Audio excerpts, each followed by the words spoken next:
Hola, bienvenidos a la Caja Verde. El tercer jueves de cada noviembre se celebra el Día Internacional de la Filosofía y la UNESCO pues subraya y resalta el valor perdurable de la filosofía para el desarrollo del pensamiento humano, para cada cultura y para cada individuo.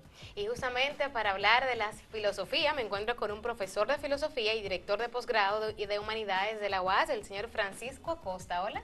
Saludos, buenas. Es un placer tener la oportunidad de estar presente en este programa. Para mí es un Bueno, honor. muchísimas gracias por aceptar esta invitación, sobre todo para hablar de la filosofía, esa disciplina que la gente a veces como que se siente un poquito como alejada de ella porque la siente como que demasiada profunda en ocasiones, así que vamos a un poquito a hablar sobre eso, pero antes de, ¿por qué es importante tener un día de la filosofía?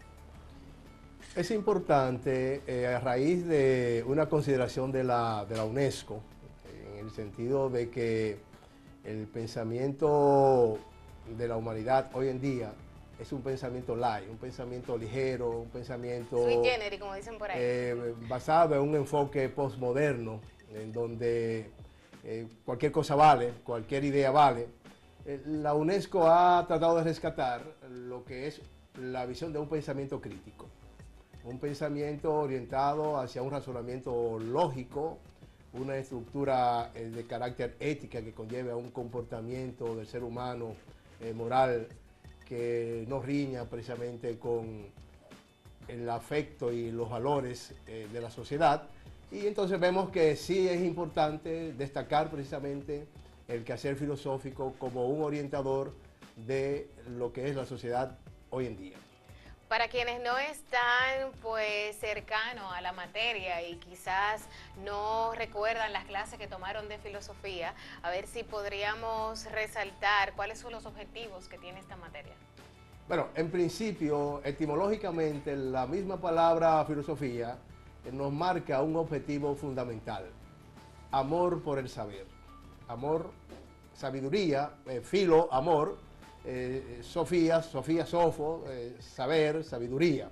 Entonces, en principio, el primer objetivo de la filosofía es lograr que el ser humano pues tenga un saber, un amor por el saber, un saber en general. Un saber que le compite a cualquier área del conocimiento y cualquier profesión, hasta sencillamente cualquier persona que no sea profesional en ningún ámbito.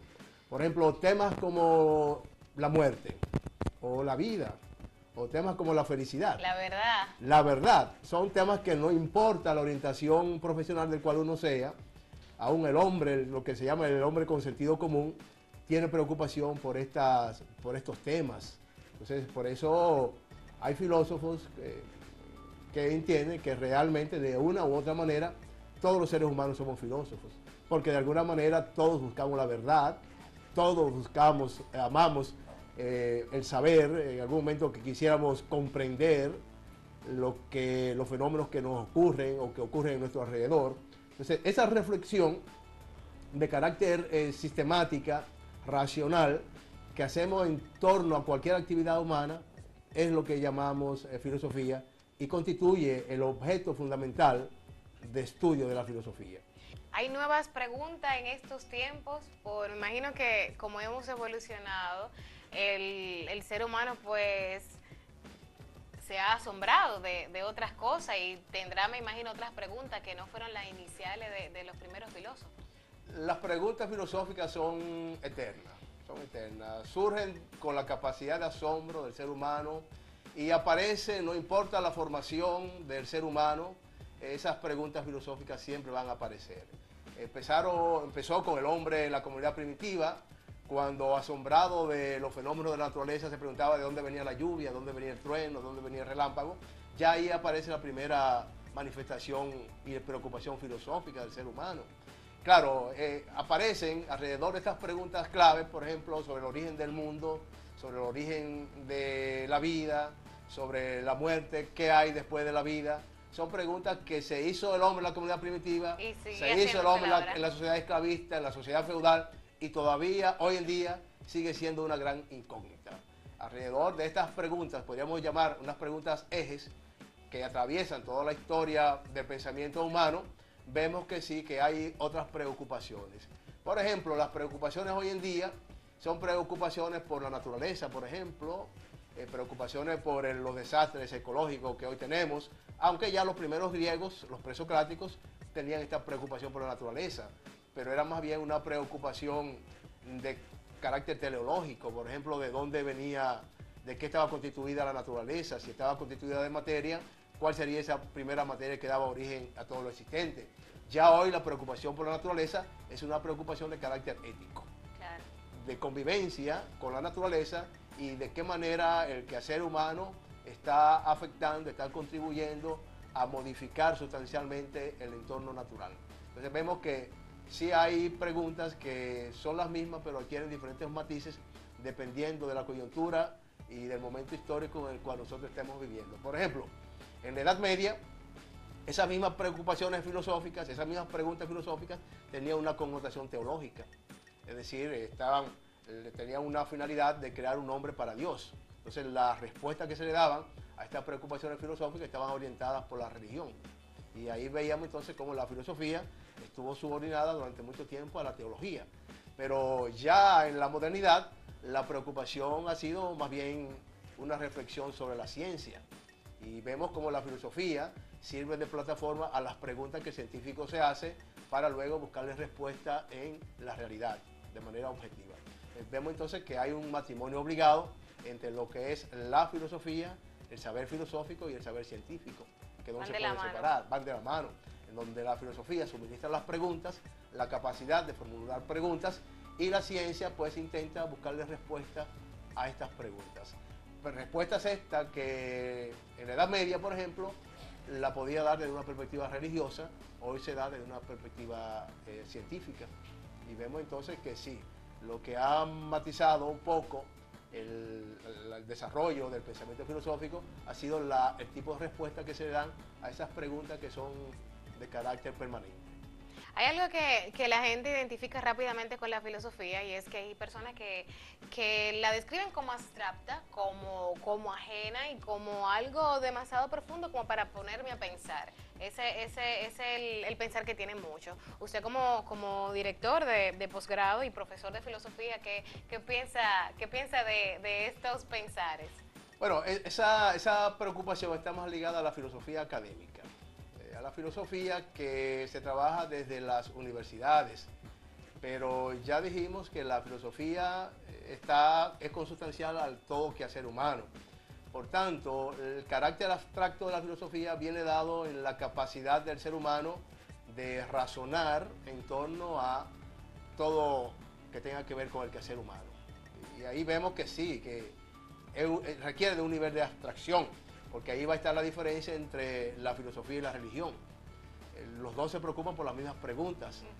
¿Dónde está la diferencia? En que la religión lo va a hacer desde un punto de vista dogmático, de la fe, mientras la filosofía lo va a hacer desde una perspectiva racional, a partir de conceptos, categorías, raciocinios, que orientan precisamente estas preguntas. Entonces así vemos que sí, que el pensamiento filosófico siempre va a tener una connotación de abstracción. Pero cuando hablamos de abstracción no quiere decir que esté desligada de lo que es la objetividad, porque la abstracción está ligada a lo concreto como un par categorial, en donde lo abstracto y lo concreto solo está separado metafóricamente para poder comprender la realidad. Pero en sí, lo abstracto y lo concreto van de la mano, porque ¿qué es lo concreto? Lo concreto es el mismo hecho histórico. Y lo abstracto es ya el hecho histórico mismo, lo concreto, pero ya transpuesto en la cabeza del ser humano, en el pensamiento. La interpretación. Y por definición, el ser humano, como animal racional que somos, pues permanentemente tendremos que realizar una abstracción en torno a la realidad objetiva. Y eso lo hacemos permanentemente a través de una relación dialéctica. Vemos entonces que sí, que la filosofía, el pensamiento filosófico, igual que toda manifestación de la conciencia, es abstracta, en el sentido de que requiere una capacidad de conceptualización, de construcción de juicios, de elaboración de razonamientos, y obviamente ese ejercicio hay que aprenderlo, no lo hacemos con él, aunque potencialmente tenemos la capacidad, porque nos la ha dado la naturaleza, de tener un cerebro con una cantidad de neuronas que pueda realizar esas funciones. ese desarrollo de la capacidad abstracto la aprendemos, es cultural porque lo aprendemos a través precisamente de los antecedentes reflexivos que nos preceden. Y así vemos cómo desde la primera manifestación del ser humano de intentar explicar la naturaleza, vemos que se basaba precisamente en buscar una explicación de lo concreto sensible, como era el origen de lo existente o arge, a través del agua, del fuego, de los elementos. Luego se pasa a una construcción abstracta, como lo es la concepción atómica, la concepción esta que trascendió la antigüedad y todavía en la modernidad se entendía el átomo como la menor unidad que podía constituir la materia. Eso se debe a la capacidad de abstracción, porque no tenían los instrumentos requeridos de los griegos para poder explicar que el origen de todo estaba en esa pequeña sustancia, en ese pequeño elemento material constitutivo de toda la realidad material. Esa es la respuesta a todo ese que le da esa connotación y que siente la filosofía un poco ajeno a su realidad. Un poco ajeno a su realidad, exactamente. Bueno, vámonos a una pausa, pero al retornar quiero que toquemos el tema de la filosofía en los niños, ese estímulo de pensamiento crítico que se le debe inyectar a ellos desde que son pequeños. Bien, vamos a una pausa y volvemos en breve.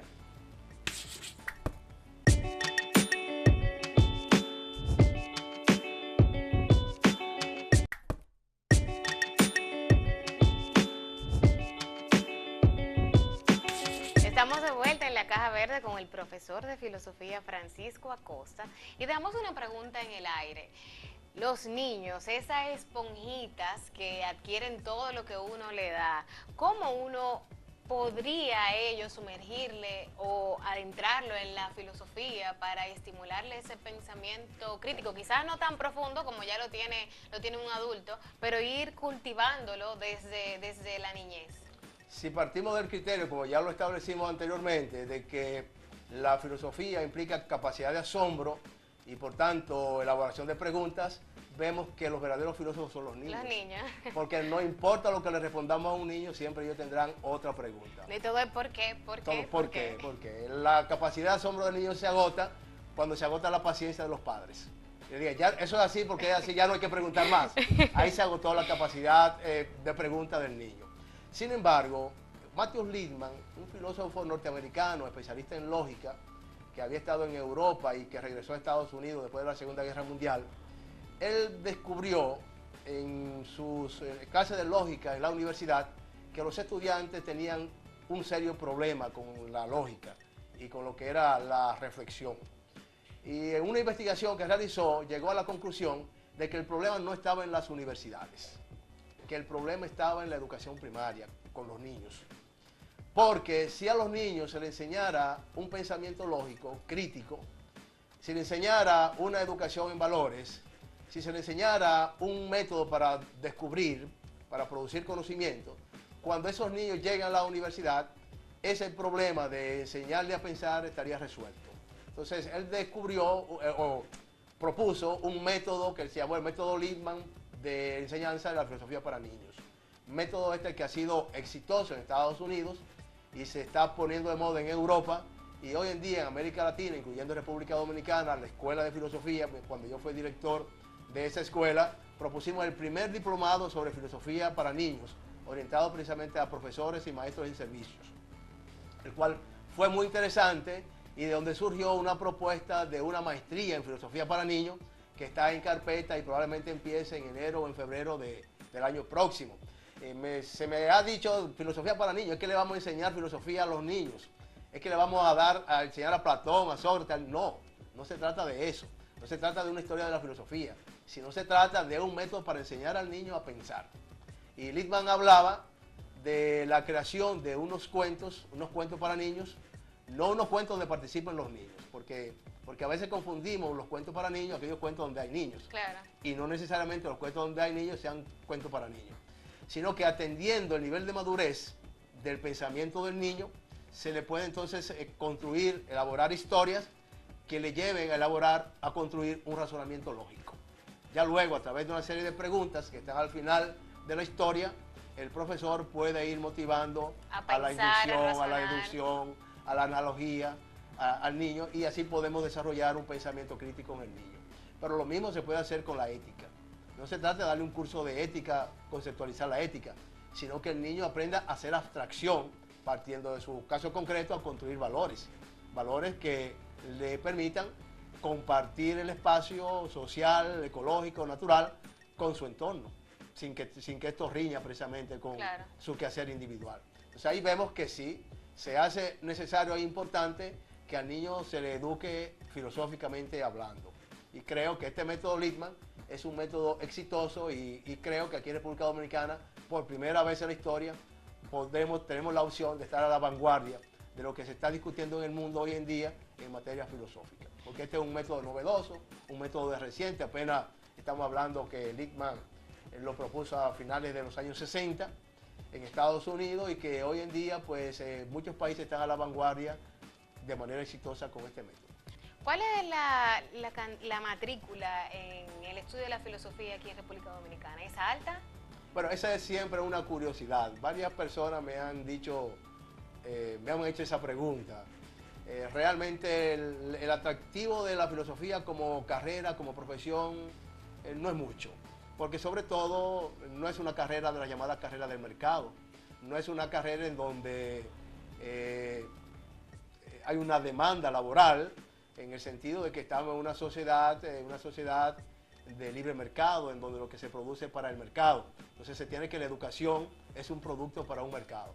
Entonces, dado la demanda que tiene la filosofía en nuestro medio, no tiene esa gran preocupación por los jóvenes para estudiar filosofía. Sin embargo, yo no conozco ningún filósofo desempleado.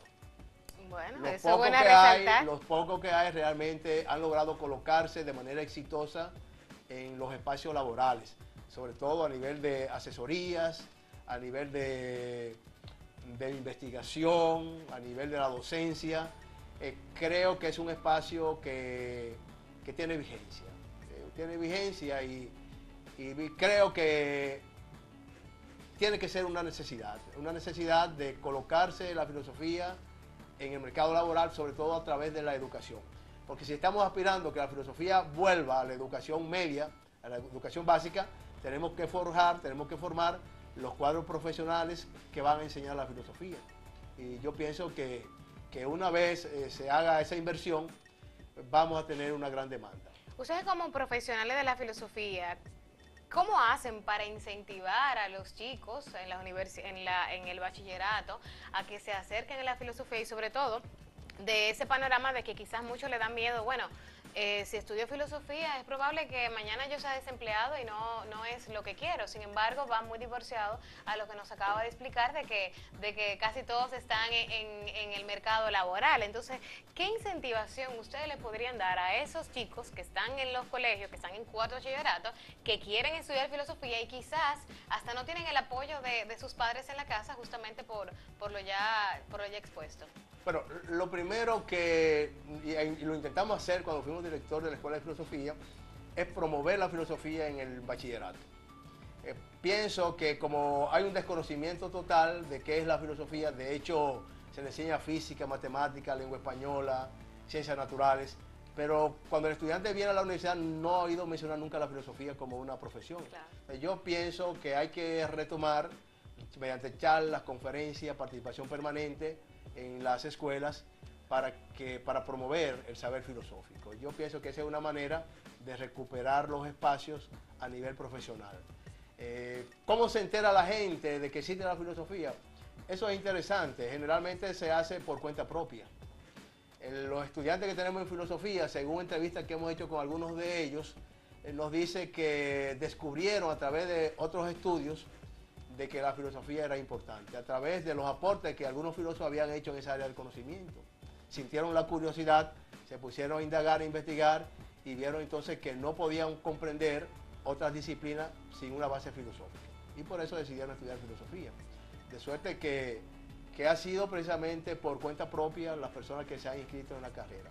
Aunque hay otro grupo de personas que estudian filosofía orientado precisamente por una preocupación de carácter religiosa, por ejemplo, los que estudian para sacerdote o pastor, generalmente se les da una licenciatura en filosofía como un prerequisito para entrar a los cursos de teología. Y aunque son 2 años, Muchos de ellos terminan la licenciatura cursando 2 años más. Entonces ese es un mercado que se ha sido promovido a través precisamente del ámbito religioso. Sin embargo, la filosofía no es tan solo una preocupación de carácter religioso, sino es abierta, es laica también. Social. Porque no hay una sola filosofía, tendríamos que hablar de las filosofías. En el sentido de que hay muchas reflexiones en torno a la realidad. Hay diferentes maneras de reflexionar en torno a la realidad. Bueno, yo espero que eso haya sido motivación para el que aún estaba en duda y que quería estudiar filosofía y que, bueno, que logra convencer a los padres sobre todo de qué es la filosofía para que el camino se le haga muchísimo más fácil. Vámonos a unos comerciales, pero seguimos hablando de la filosofía.